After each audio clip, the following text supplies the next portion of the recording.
Good morning, everybody. I will take your questions in a second, but first I just want to say a few words about the economy. Next week, the Senate will vote on the American Jobs Act, and I think by now I've made my views pretty well known. Some of you are even keeping a tally of how many times I've talked about the American Jobs Act. And the reason I keep going around the country talking about this jobs bill is because people really need help right now. Our economy really needs a jolt right now. This is not a game. This is not the time for the usual political gridlock. The problems Europe is having today could have a very real effect on our economy at a time when it's already fragile. But this jobs bill can help guard against another downturn if the situation in Europe gets any worse. It'll boost economic growth. It'll put people back to work.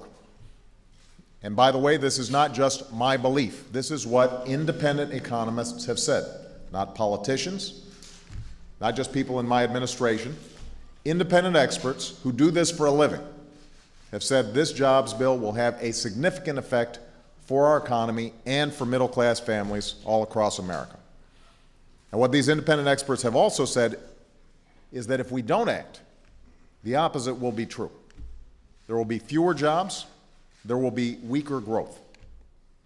So as we look towards next week, any senator out there who's thinking about voting against this jobs bill, when it comes up for a vote, needs to explain exactly why they would oppose something that we know would improve our economic situation at such an urgent time for our families and for our businesses. You know, congressional Republicans say one of the most important things we can do is cut taxes. Then they should love this plan. This jobs bill would cut taxes for virtually every worker and small business in America. If you're a small business owner that hires someone or raises wages, you would get another tax cut. If you hire a veteran, you get a tax cut.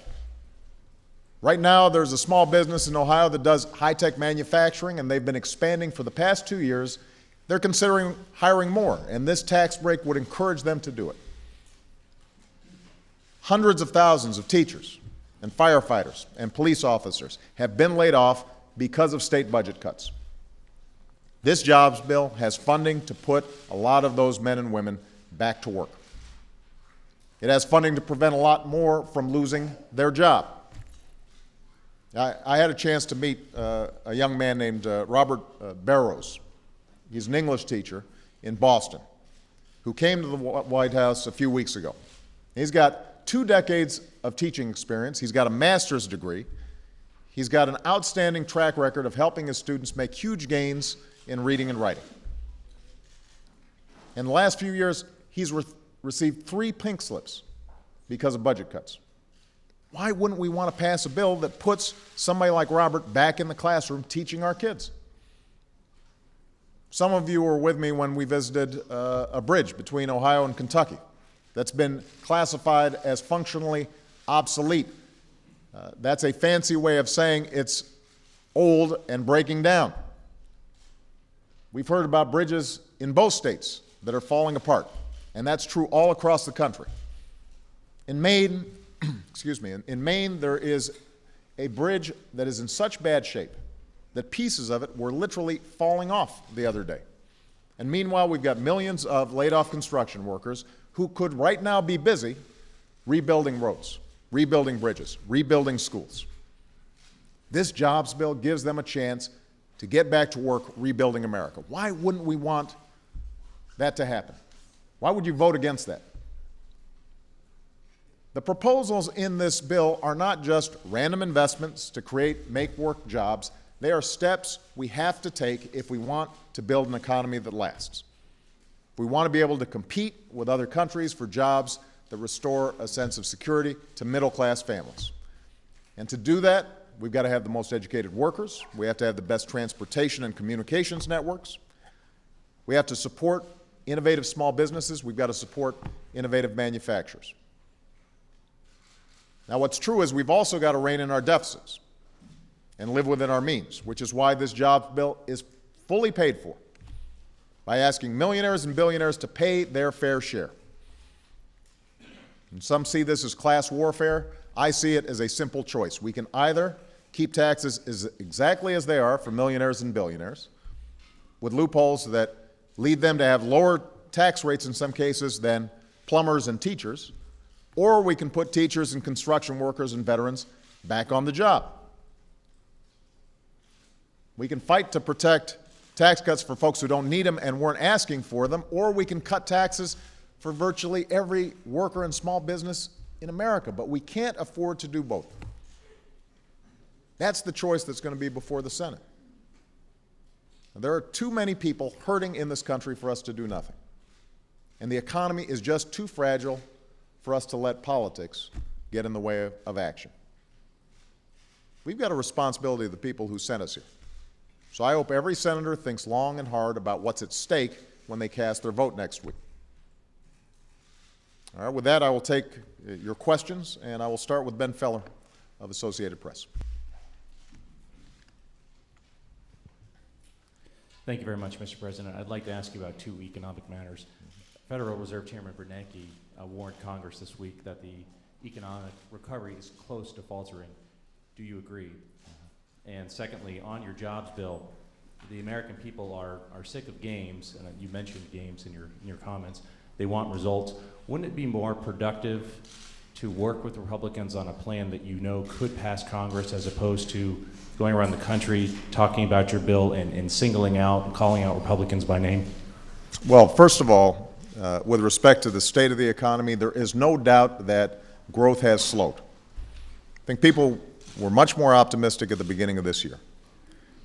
But the combination of a Japanese tsunami, the Arab Spring, which drove up gas prices, and most prominently Europe, I think has gotten businesses and consumers very nervous. And we did not help here in Washington with the debt ceiling debacle that took place. A bit of game playing that was completely unnecessary, completely unprecedented in terms of how we dealt with our responsibilities here in Washington. So you combine all that, there is no doubt that the economy is weaker now than it was at the beginning of the year. And every independent economist who has looked at this question carefully believes that for us to make sure that we are taking out an insurance policy against a possible double-dip recession, it is important for us to make sure that we are boosting consumer confidence, putting money into their pockets, cutting taxes where we can for small businesses, and that it makes sense for us to put people back to work doing the work that needs to be done. That's exactly what this jobs bill does. Now, with respect to working with Congress, I think it's fair to say that I have gone out of my way in every instance, sometimes at my own political peril and to the frustration of Democrats, to work with Republicans to find common ground to move this country forward. In every instance, whether it was during the lame duck session, when we were able to get an agreement on making sure that the payroll tax was cut in the first place and making sure that unemployment insurance was extended, to my constant efforts during the debt ceiling to try to get what's been called a grand bargain, in which we had a balanced approach to actually bringing down our deficit and debt in a way that wouldn't hurt our recovery. Each time, what we've seen is games playing, a preference to try to score political points rather than actually get something done on the part of the other side. And that has been true not just over the last 6 months, that's been true over the last 2.5 years. Now, the bottom line is this. Our doors are open.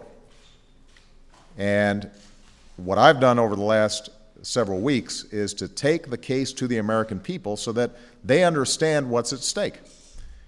It is now up to all the senators and hopefully all the members of the House to explain to their constituencies why they would be opposed to common sense ideas that historically have been supported by Democrats and Republicans in the past. Why would you be opposed to tax cuts for small businesses and tax cuts for American workers? My understanding is that for the last decade, they've been saying we need to lower taxes for folks. Well, why wouldn't we want to do that through this jobs bill? We know that we've got roads and bridges and schools that need to be rebuilt. And historically, Republicans haven't been opposed to rebuilding roads and bridges. Why would you be opposed now?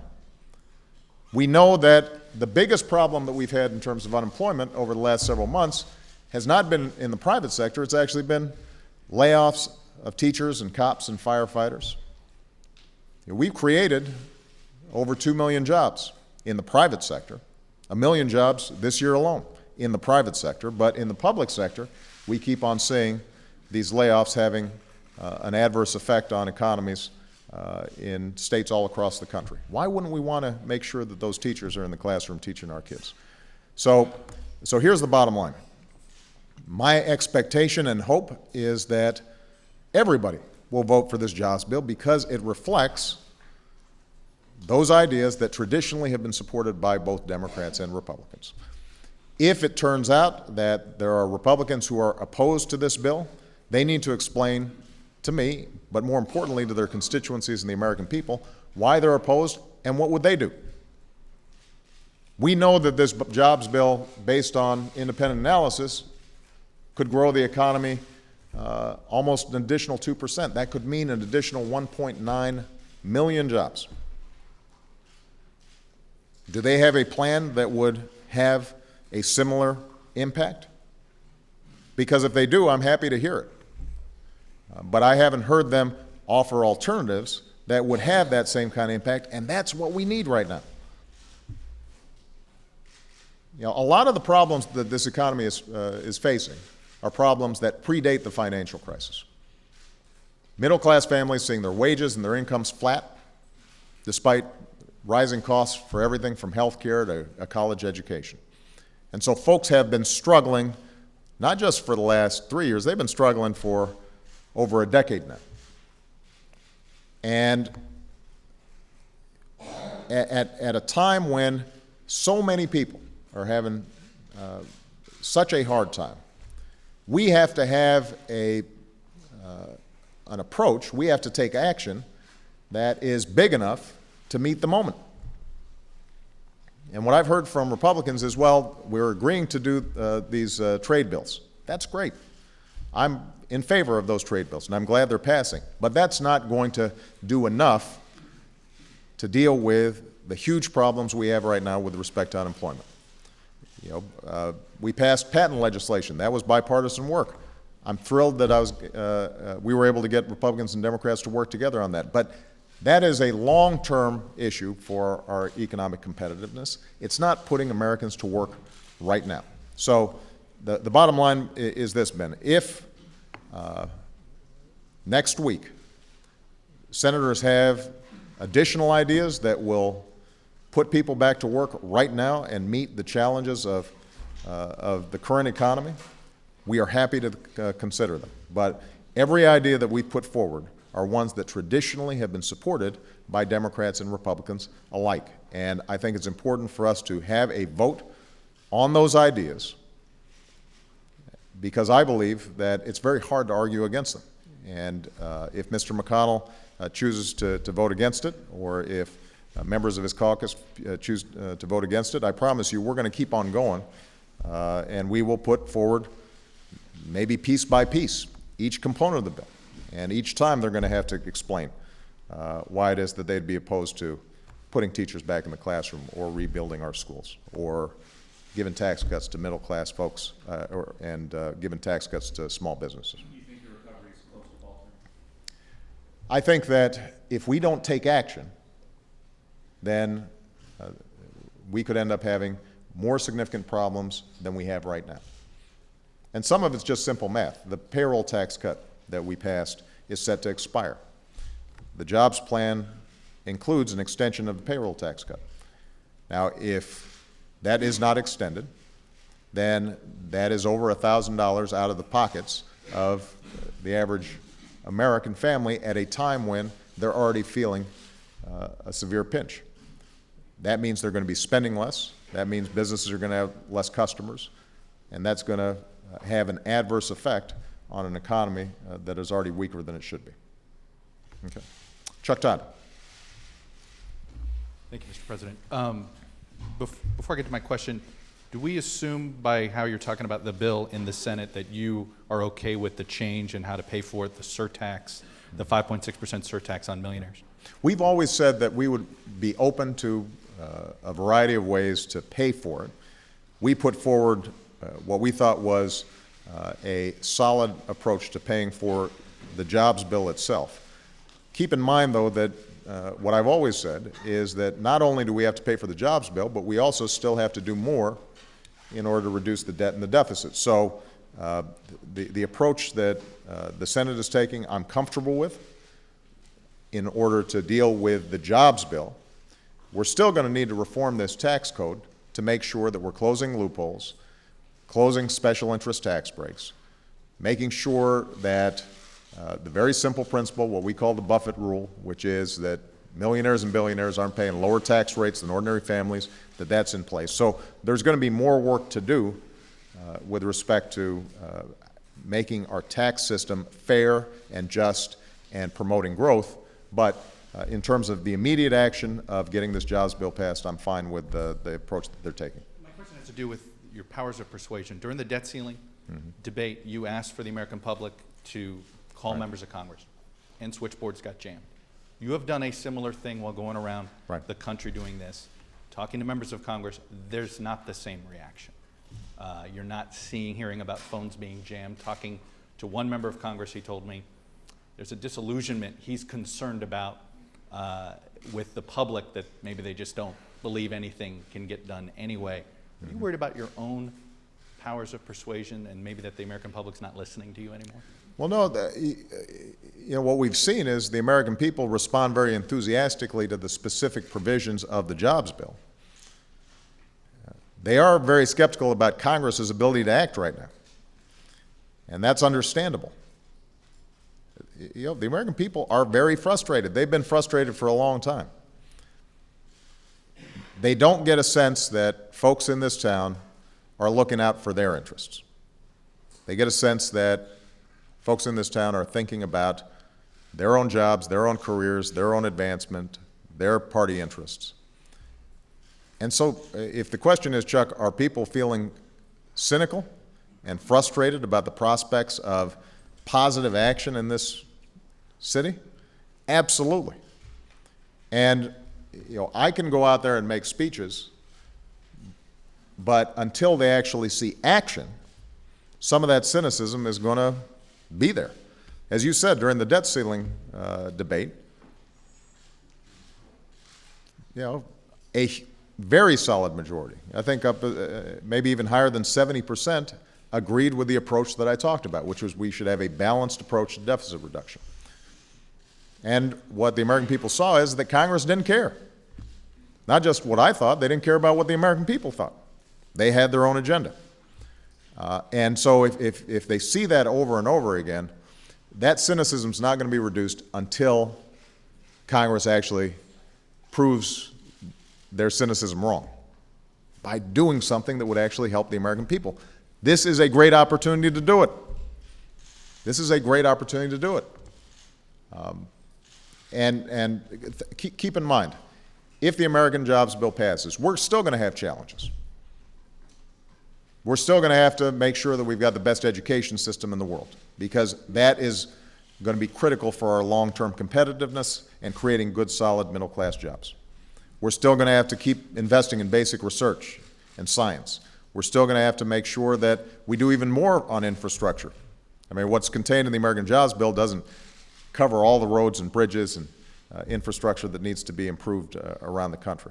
So it's not as if that's going to solve all our problems, but it is an important start that we know would end up growing the economy and putting hundreds of thousands, millions of people back to work at a time when they needed the most. And it's paid for. I mean, the one persuasive argument that the Republicans previously had made against a bill like this is, the deficit's growing, we can't afford it. Well, we can afford it if we're willing to ask people like me to do a little bit more in taxes. We can afford it without affecting our deficit. Our proposal is paid for. So that can't be the excuse. And so yes, until they see Congress actually putting country ahead of party politics and partisanship, they're going to be skeptical. And it doesn't matter how many times I preach to them, this is not a reflection of their lack of faith in the American Jobs Bill. They haven't seen Congress able to come together and act. This is a good opportunity there. What we've seen is that they agree with what we've put forward. Now, here's what I'll also say is that based on the debt ceiling vote, what they've seen is that the Republicans in Congress, even when the American people agree with me, oftentimes will vote against something I'm proposing. So there may be some skepticism that I personally can persuade Republicans to take actions in the interest of the American people. But that's exactly why I need the American people to try to put some pressure on them. Because, I think justifiably what they've seen is that oftentimes even ideas that used to be supported by Republicans, if I'm proposing them, suddenly Republicans forget it and they decide they're against it. Jackie. Thank you, Mr. President. As you travel the country, you also take credit for tightening regulations on Wall Street through the Dodd-Frank law and about your efforts to combat income inequality. There's this movement, Occupy Wall Street, which has spread from Wall Street to other cities. They clearly don't think that you or Republicans have done enough, that you're in fact part of the problem. Are you following this movement, and what would you say to its people that are attracted to it? Obviously, I've heard of it. I've seen it on television. I think it expresses the frustrations that the American people feel, that we had the biggest financial crisis since the Great Depression, huge collateral damage all throughout the country, all across Main Street. And yet, you're still seeing some of the same folks who acted irresponsibly trying to fight efforts to crack down on abusive practices that got us into this problem in the first place. So yes, I think people are frustrated, and the protesters are giving voice to a more broad-based frustration about how our financial system works. Now keep in mind, I have said before, and I will continue to repeat, we have to have a strong, effective financial sector in order for us to grow. And I used up a lot of political capital, and I've got the dings and bruises to prove it, in order to make sure that we prevented a financial meltdown and that banks stayed afloat. And that was the right thing to do, because had we seen a financial collapse, then the damage to the American economy would have been even worse. But what I've also said is that for us to have a healthy financial system, that requires that banks and other financial institutions compete on the basis of the best service and the best products and the best price, and it can't be competing on the basis of hidden fees, deceptive practices, or derivative cocktails that nobody understands and that expose the entire economy to enormous risks. And that's what Dodd-Frank was designed to do. It was designed to make sure that we didn't have the necessity of taxpayer bailouts, that we said, you know what, we're going to be able to control these situations so that if these guys get into trouble, we can isolate them, quarantine them, and let them fail. It says that we're going to have a consumer watchdog on the job all the time, who's going to make sure that they are dealing with customers in a fair way, and we're eliminating hidden fees on credit cards. Mortgage brokers are going to have to actually have to be straight with people about what they're purchasing. And what we've seen over the last year is not only did the financial sector with the Republican Party in Congress fight us every inch of the way, but now you've got these same folks suggesting that we should roll back all those reforms and go back to the way it was before the crisis.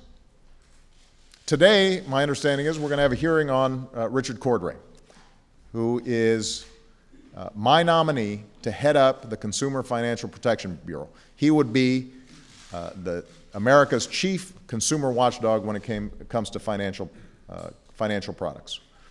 Now, this is a guy who is well regarded in his home state of Ohio, has been the treasurer of Ohio, the attorney general of Ohio. Republicans and Democrats in Ohio all say that he is a serious person who looks out for consumers. He has a good reputation. And Republicans have threatened not to confirm him, not because of anything he's done, but because they want to roll back the whole notion of having a consumer watchdog. You've got Republican presidential candidates whose main economic policy proposals is we'll get rid of the financial reforms that are designed to prevent the abuses that got us into this mess in the first place. That does not make sense to the American people. They are frustrated by it. And they will continue to be frustrated by it until they get a sense that everybody's playing by the same set of rules and that you're rewarded for responsibility and doing the right thing as opposed to gaming the system. So I'm going to be fighting every inch of the way here in Washington to make sure that we have a consumer watchdog that is preventing abusive practices by the financial sector. I will be hugely supportive of banks and financial institutions that are doing the right thing by their customers. We need them to be lending. We need them to be lending more to small businesses. We need them to help do what traditionally banks and financial services are supposed to be doing, which is providing businesses and families resources to make productive investments that will actually build the economy. But until the American people see that happening, yes, they're going to continue to express frustrations about what they see as two sets of rules. Do you think Occupy Wall Street has the potential to be like Tea Party movement in 2012? You know, what I think is that the American people understand that not everybody's been following the rules. That Wall Street is an example of that. That folks who are working hard every single day, getting up, going to the job, loyal to their companies, that used to be the essence of the American dream. That's how you got ahead, the old-fashioned way.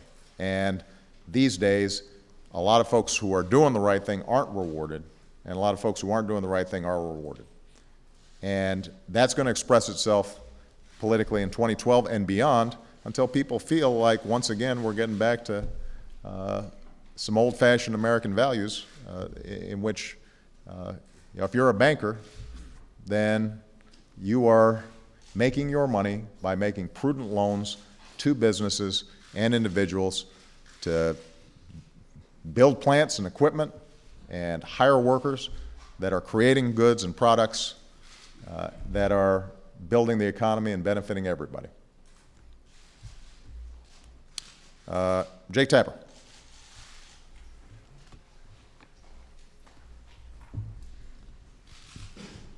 Thank you, Mr. President. Just to follow up on Jackie's question, one of the reasons why so many of the people at the Occupy Wall Street protests are so angry is because, as you say, so many people on Wall Street did not follow the rules. But your administration hasn't really been very aggressive in prosecuting. In fact, I don't think any Wall Street executives have gone to jail despite the rampant corruption and malfeasance that did take place. So I was wondering if you could comment on that.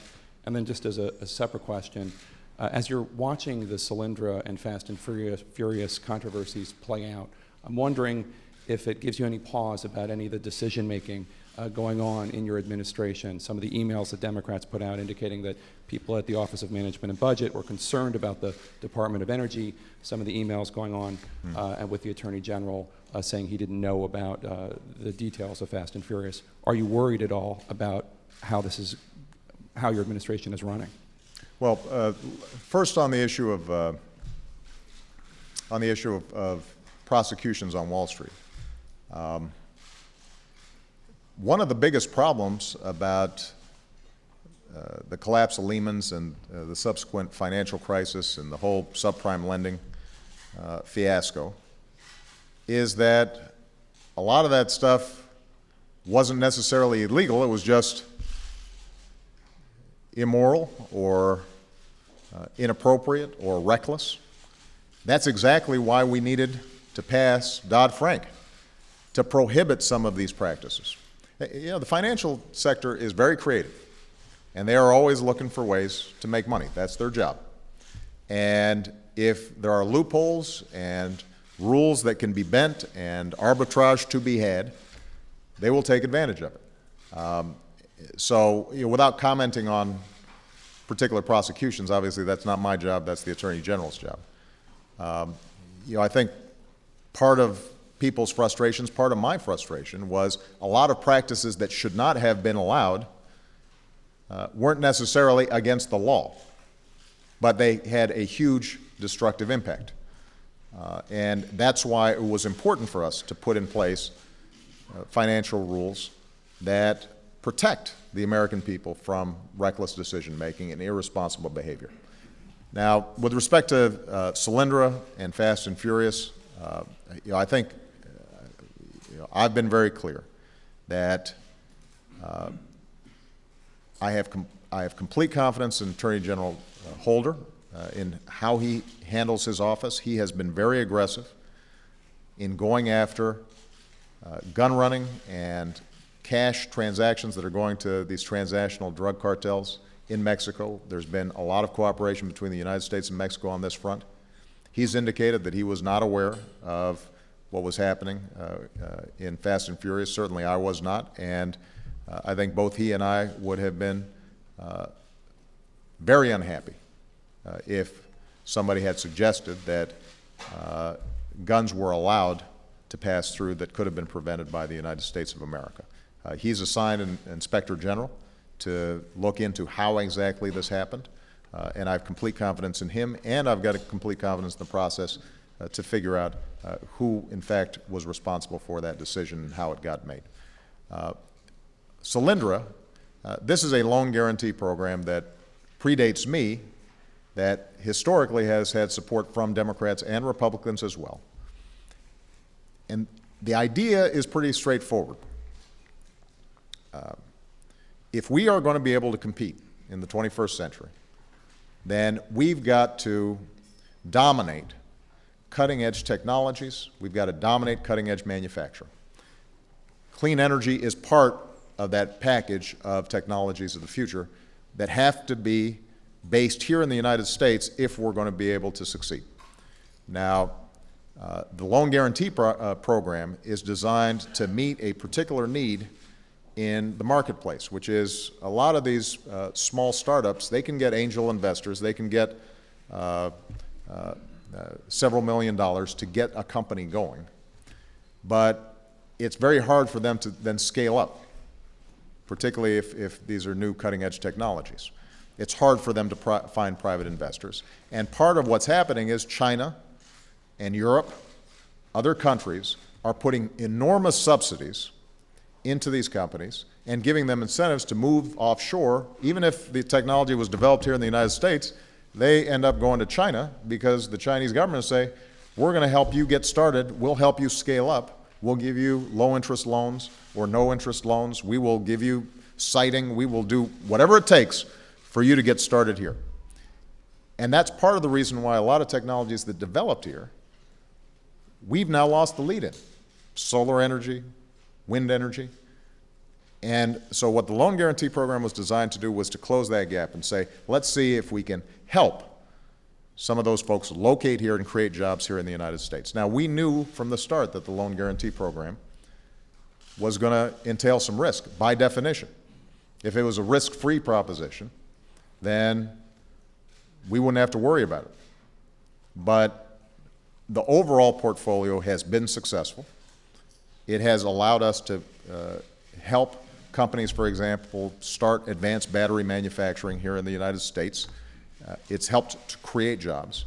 There were going to be some companies that did not work out. Solyndra was one of them.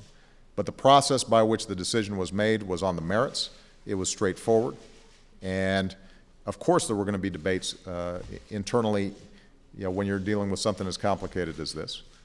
But I have confidence that the decisions were made based on what would be good for the American economy and the American people and putting people back to work. And by the way, let me make one last point about this. I heard there was a Republican member of Congress who's engaging in oversight on this. And despite the fact that all of them in the past have been supportive of this loan guarantee program, he concluded, you know what, we can't compete against China when it comes to solar energy. Well, you know what? I don't buy that. I'm not going to surrender to other countries technological leads that could end up determining whether or not we're building a strong middle class in this country. And so, we're going to have to keep on pushing hard to make sure that manufacturing is located here, new businesses are located here, and new technologies are developed here. And there are going to be times where it doesn't work out, but I'm not going to cave to the competition when they are heavily subsidizing all these industries. Just a follow-up on Wall Street. Are you satisfied with how aggressive your administration has been when it comes to prosecuting this? I know a lot of it was legal, but a lot of it was not. There was fraud that took place. Right. Well, let me say this. The president can't go around saying prosecute somebody. But as a general principle, if somebody has engaged in fraudulent actions, they need to be prosecuted. If they've violated laws on the books, they need to be prosecuted. And that's the Attorney General's job. I know that Attorney General Holder, U.S. attorneys all across the country, they take that job very seriously. Okay. Hans.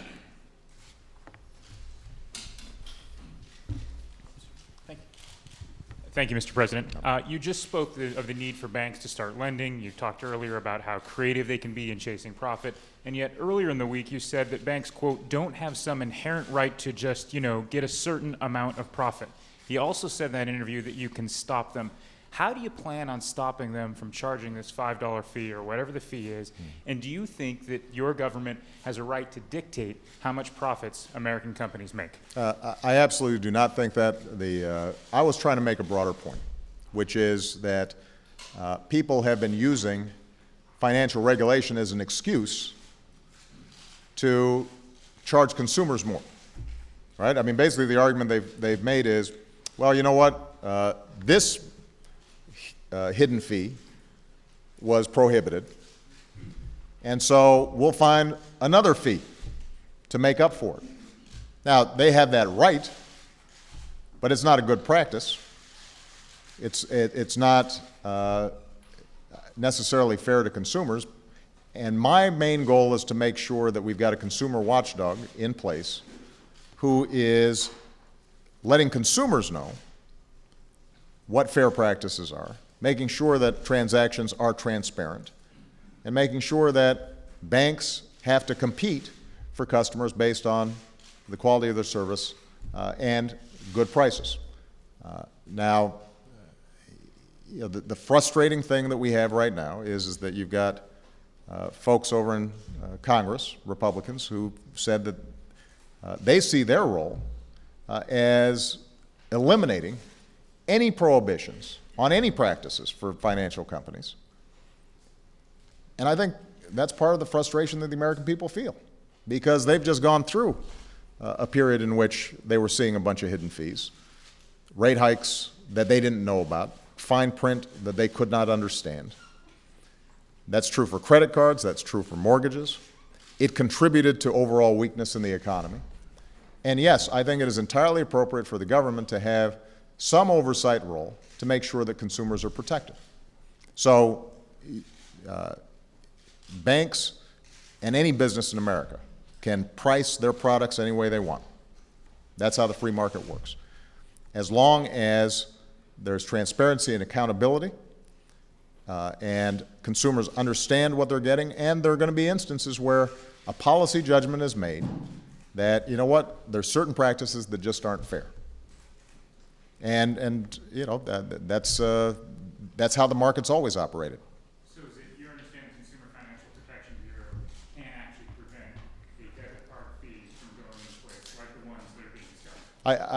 I think that what the Consumer Finance Protection Bureau could do is to make sure that consumers understood exactly what they were getting, exactly what was happening.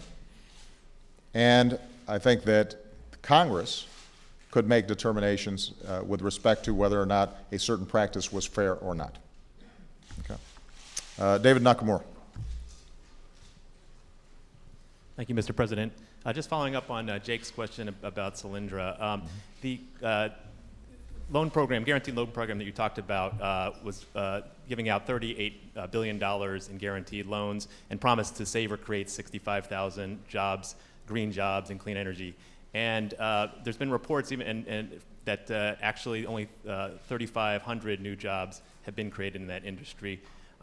Why has that industry been so slow to respond to the investment that your administration has provided? And what do you see going forward as to how it will respond? Well, you know, I think that what has been true historically is that businesses that rely on new technologies, a lot of times it's going to take a while before they get takeoff.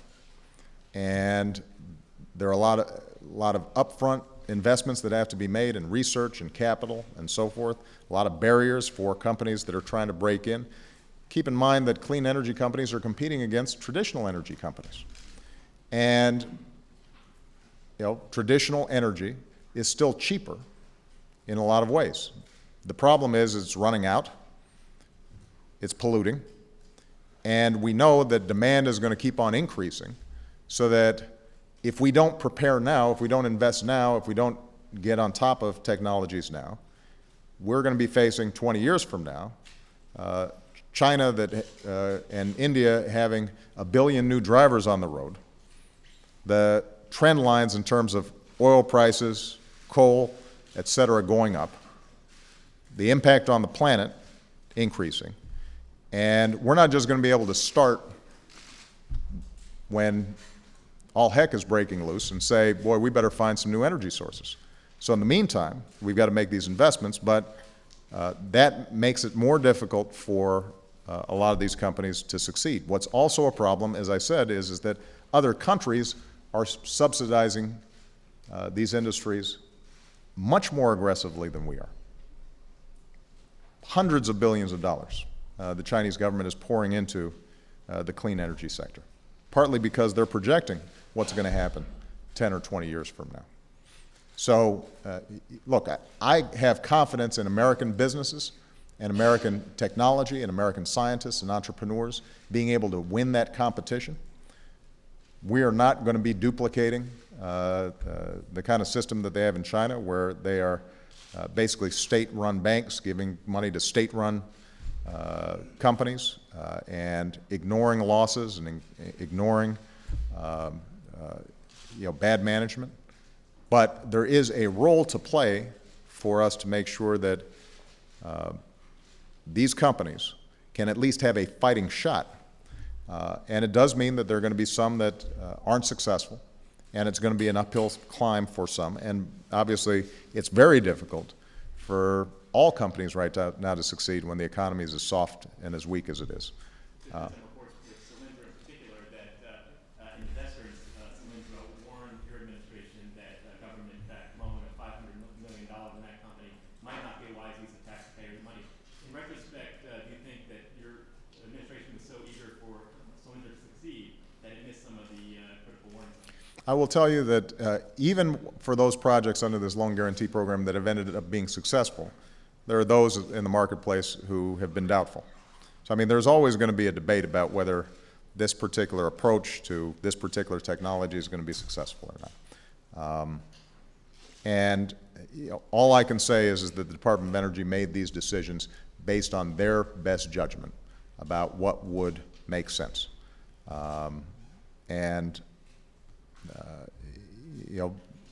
The nature of these programs are going to be ones in which, for every success, there may be one that does not work out as well. But that's exactly what the loan guarantee program was designed by Congress to do, was to take bets on these areas where we need to make sure that we're maintaining our lead. Okay. Bill Plant. Thank you, Mr. President. Anybody on Capitol Hill will say that there's no chance that the American Jobs Act in its current state passes either house. And you've been out on the campaign trail banging away at them saying, pass this bill. Right. And it begins sort of look like you're campaigning and like you're following the Harry Truman model against the do-nothing Congress instead of negotiating. Are you negotiating? Will you? I am always open to negotiations. What is also true is they need to do something. I mean, I'm not, look, Bill, I think it is very clear that if members of Congress come in and say, all right, we want to build infrastructure, here's the way we think we can do it. We want to put construction workers back to work, we've got some ideas. I am ready, eager to work with them. They say, you know, we've got this great idea for putting teachers back in the classroom. It's a little different than what you've proposed in the jobs bill. I'm ready, eager to work with them. But that's not what we're hearing right now. I mean, what we're hearing is that their big ideas, the ones that make sense, are ones we're already doing. You know, they've given me a list of, well, here's the Republican job creation ideas. Let's pass free trade agreements. It's great that we're passing these free trade agreements. We put them forward. I expect bipartisan support. I think it's going to be good for the American economy. But it's not going to meet the challenge of 9% unemployment or an economy that is currently weakening. It's not enough. Patent reform, very important for our long-term competitiveness. There's nobody out there who actually thinks that that's going to immediately fill the needs of people who are out of work or strengthen the economy right now. So what I've tried to do is say, here are the best ideas I've heard, not just from partisans, but from independent economists. These are the ideas most likely to create jobs now and strengthen the economy right now. And that's what the American people are looking for. And the response from Republicans has been no, although they haven't given a good reason why they're opposed to putting construction workers back on the job or teachers back in the classroom. And if you ask them, well, okay, if you're not for that, what are you for? Trade's already been done, patent reform's been done, what else? The answer we're getting right now is, well, we're going to roll back all these Obama regulations. So their big economic plan to put people back to work right now is to roll back financial protections and allow banks to charge hidden fees on credit cards again, or weaken consumer watchdogs. Or alternatively, they've said, we'll roll back regulations that make sure we've got clean air and clean water. Eliminate the EPA. Does anybody really think that that is going to create jobs right now and meet the challenges of a global economy that is weakening with all these forces coming into play? I mean, here's a good question. Here's a little homework assignment for folks. Go ask the Republicans what their jobs plan is if they're opposed to the American Jobs Act, and have it scored, have it assessed by the same independent economists that assessed our jobs plan.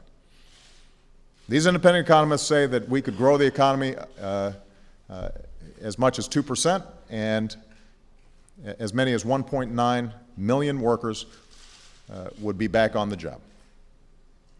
I think it'd be interesting to have them do a similar assessment. Same people. Some of these folks, by the way, traditionally have worked for Republicans, not just Democrats. Have those economists evaluate what, over the next 2 years, the Republican jobs plan would do. I'll be interested in the answer. I think everybody here, you know, I see some smirks in the audience because you know that it's not going to be real robust. And so Bill, the question then is, will Congress do something? If Congress does something, then I can't run against a do-nothing Congress. If Congress does nothing, then it's not a matter of me running against them. I think the American people will run them out of town because they are frustrated and they know we need to do something big and something bold. Now, the American people are also concerned about making sure that we have a government that lives within its means, which is why I put forward a plan that would also reduce our deficit and our debt in a more aggressive way than what the special committee's been charged with. You know, folks want to talk about corporate tax reform. I've already said I'm happy to engage with them on corporate tax reform. I'm happy to engage with them working to see what we can do to streamline and simplify our tax code, eliminate all the loopholes, eliminate these special interest carve-outs, and potentially lower rates in the process while raising more revenue. I am happy to negotiate with them on a whole host of issues, but right now we've got an emergency. And the American people are living that emergency out every single day, and they have been for a long time. You know, they are working really hard, and if they're not on the job, then they're working really hard to find a job. And they're losing their homes, and their kids are having to drop out of school because they can't afford student loans, and they're putting off visiting a doctor because when they lost their job, they lost their health insurance. They are struggling. And as a consequence, by the way, all of us are struggling, even those who are well off. The irony is the same folks that the Republicans claim to be protecting, the well-off, the millionaires and the billionaires, they'd be doing better, they'd be making more money if ordinary Americans had some money in their pockets and were out there feeling more confident about the economy. That's been the lesson of our history. When folks in the middle and at the bottom are doing well, the folks at the top do even better. Is this kind of public pressure the only leverage you have, sir? Look,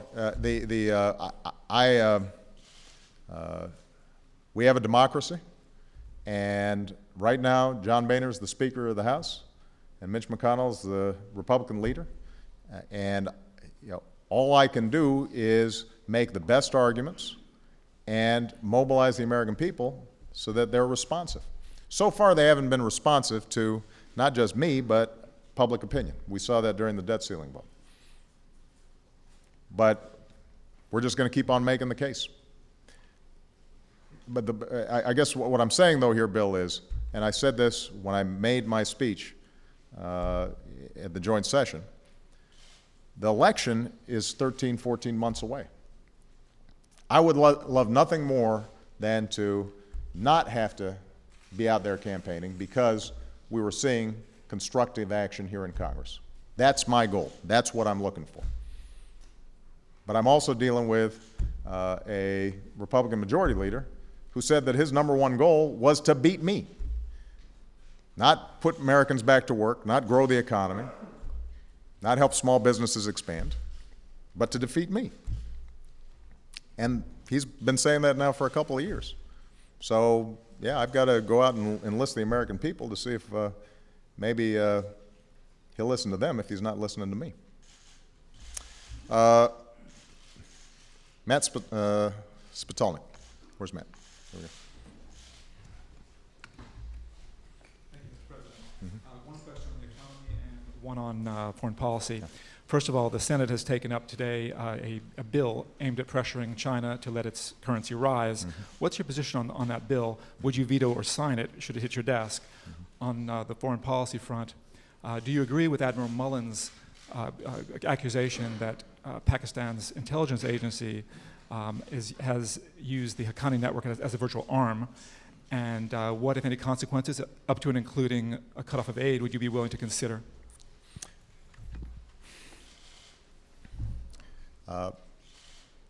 Obviously, we've been seeing a remarkable transformation of China over the last 2 decades.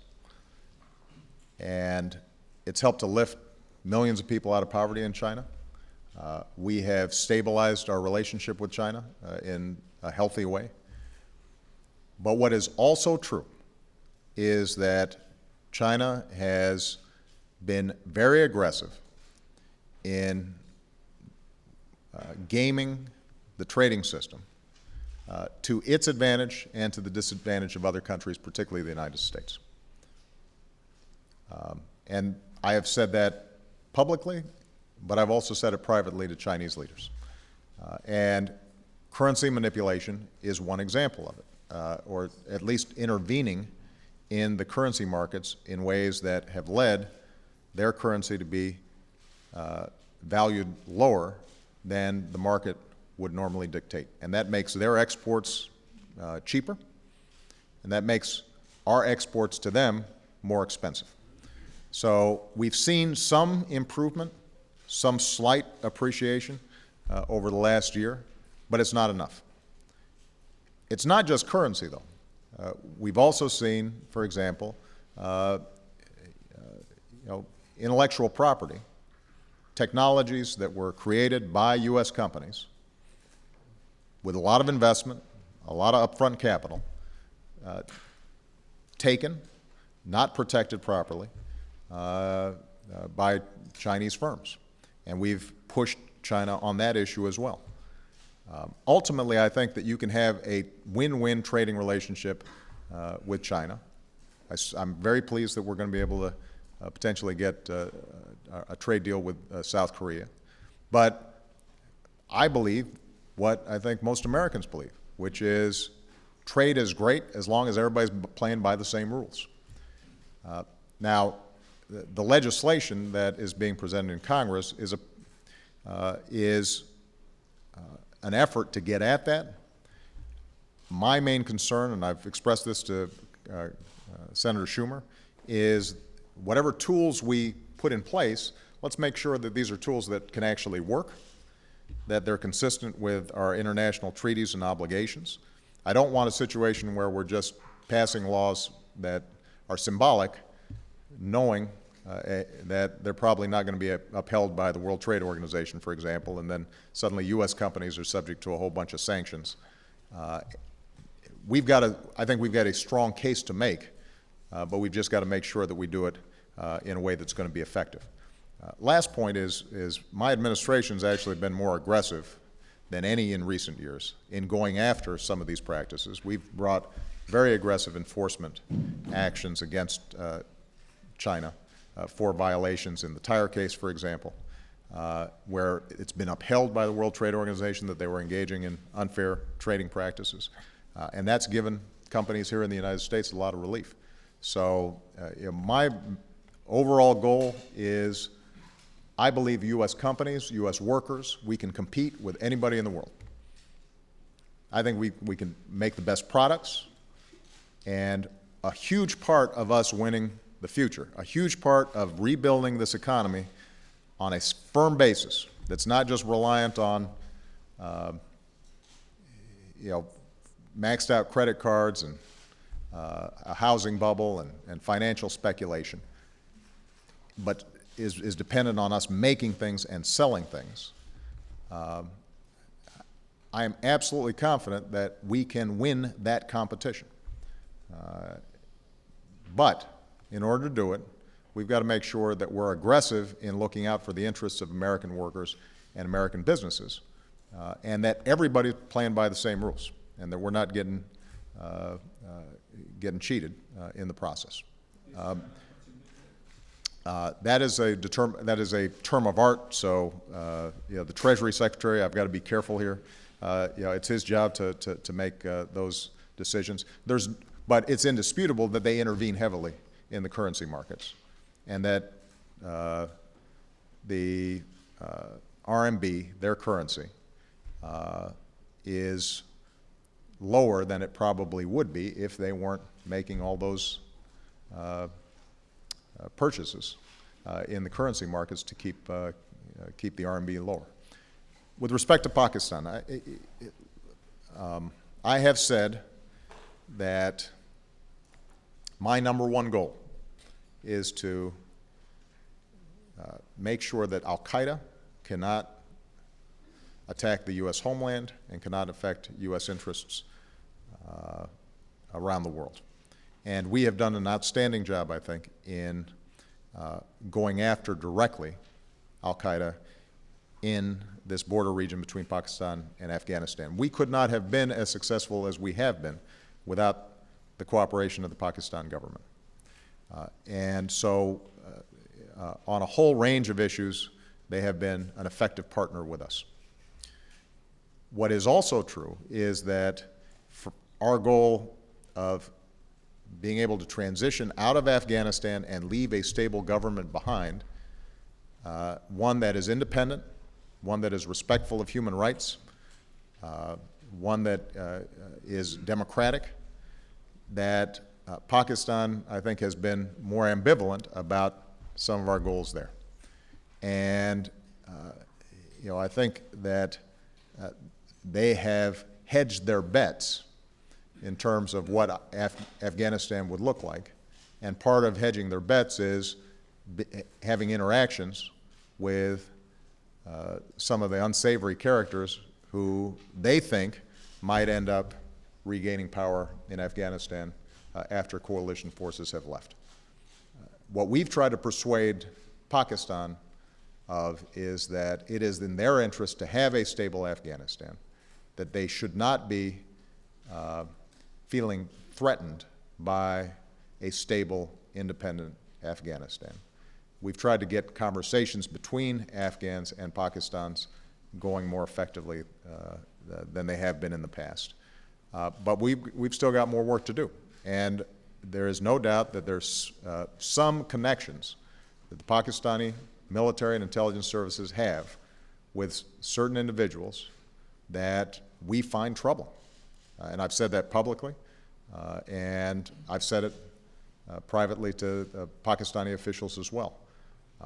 They see their security interests threatened by an independent Afghanistan, in part because they think it will ally itself to India, and Pakistan still considers India their mortal enemy.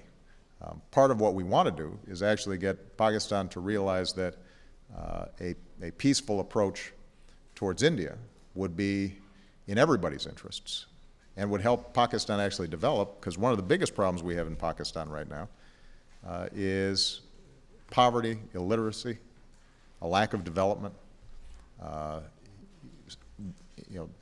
civil institutions that aren't strong enough to deliver for the Pakistani people. And in that environment, you've seen extremism grow. You've seen militancy grow that doesn't just threaten our efforts in Afghanistan, but also threatens the Pakistani government and the Pakistani people as well. So trying to get that reorientation is something that we're continuing to work on. It's not easy. I'm sorry, sir. Consequences if we do not sever ties? We will constantly evaluate our relationship with Pakistan based on, is overall this helping to protect Americans and our interests? We have a great desire to help the Pakistani people strengthen their own society and their own government. And so, I'd be hesitant to punish, aid for flood victims in Pakistan because of poor decisions by their intelligence services. But there's no doubt that we're not going to feel comfortable with a long-term strategic relationship with Pakistan if we don't think that they're mindful of our interests as well. I'll make this last question. Amir Madani.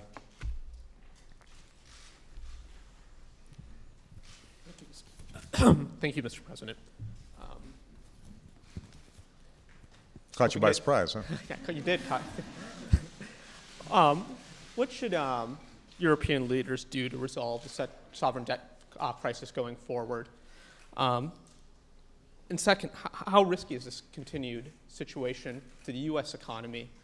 And finally, do you feel that the European leaders have been negligent in pushing austerity too soon? Those are good questions. The biggest headwind the American economy is facing right now is uncertainty about Europe, because it's affecting global markets. The slowdown that we're seeing is not just happening here in the United States. It's happening everywhere. Even in some of the emerging markets like China, you're seeing greater caution, less investment, deep concern. In some ways, as frustrating as the financial sector has been here in the United States after the Lehman's collapse, the aggressive actions that were taken right after Lehman's did help us to strengthen the financial sector and the banking sector in ways that that Europe did not fully go through.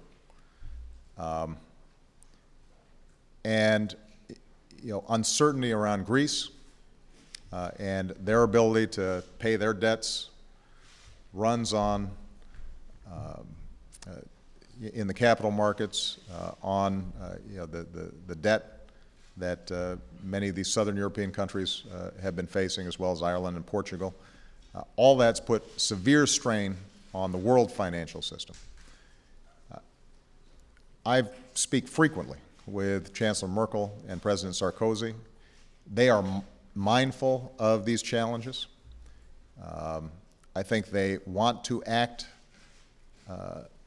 to prevent a sovereign debt crisis from spinning out of control or seeing the potential breakup of the euro. I think they're very committed to the European project.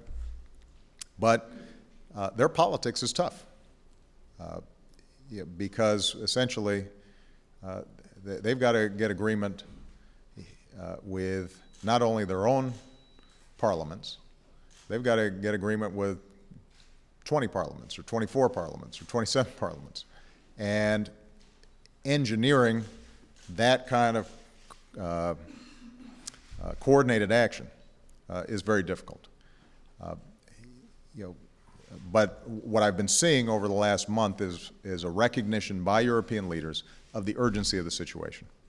And nobody's obviously going to be affected more than they will be if the situation there spins out of control. So I'm confident that they want to get this done. I think there's some technical issues that they're working on in terms of how they get a big enough, how do they get enough firepower to let the markets know that they're going to be standing behind Euro members who